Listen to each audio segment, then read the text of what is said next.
What happens in the coaching process? In the previous episode, I talked about the coach-client relationship and the qualities of a coaching space. In this episode, I want to talk about two key elements of the coaching process.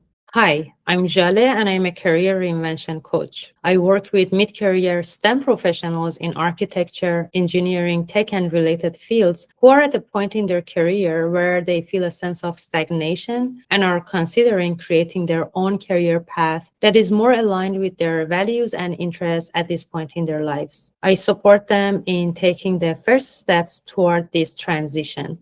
Let's look at two key aspects of the coaching process. One important aspect of the coaching process is defining where the client wants to be at the end of the work together. We call it point B. At the beginning of the work together, the client is at point A. And with the support of the coach, the client defines point B or where they want to be by the end of the coaching process. They define what tangible and intangible outcomes they want to achieve by the end of the work together.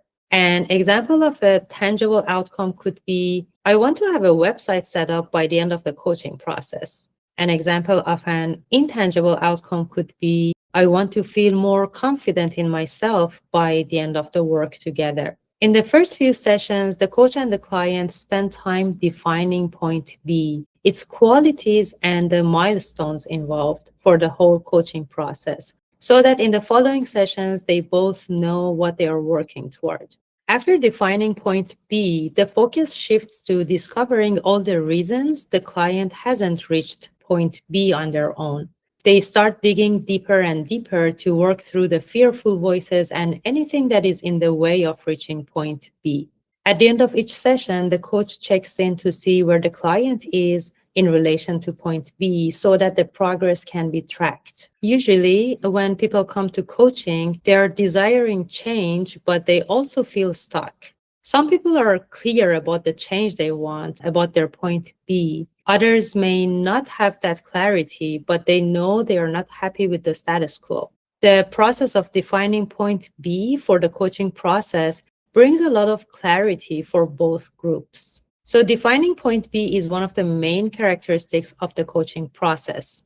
Sessions and the coaching process have a direction. Now let's look at another key aspect of the coaching process, something that makes the coaching process so powerful in supporting the client move forward, and that is the accountability support that a coach can provide. Most often during coaching, the client gains some insight into what is in their way of getting to point B and what they need to do to reach point B. Here's the important thing. Insight alone doesn't give us results. What gives us result is insight plus action. So to arrive at point B, the client needs to take some action. With the support of the coach, the client comes up with tangible actions to take so that they can move closer to where they want to be. For instance, a tangible action item could be, I want to finish my research on what platforms to use for creating my website by the end of next week. Or, I want to remind myself that I'm inherently worthy regardless of what I'm doing whenever I notice my mind equating my worth with what I'm doing. The coach offers accountability to support the client in taking the actions, acting like a progress buddy with whom the client can share their progress. Having a progress buddy really helps us take the actions we said we would take. If the client doesn't take the actions they said they would, which happens sometimes, the coach gets curious about the reasons for inaction and supports the client in moving beyond any lingering blocks that remain. Ultimately, coaching works best when the client commits to their own success. The coach offers accountability. The client's follow-through is what drives the results. That's why we call the coaching relationship a partnership. This combination of the client's commitment to the process and the coach's support as a progress buddy makes a huge difference when the client wants to make a change in their life. To summarize, in this episode, I talked about two key aspects of the coaching process that make coaching effective. One is defining point B for the coaching process so that the coach and client know what they are moving toward.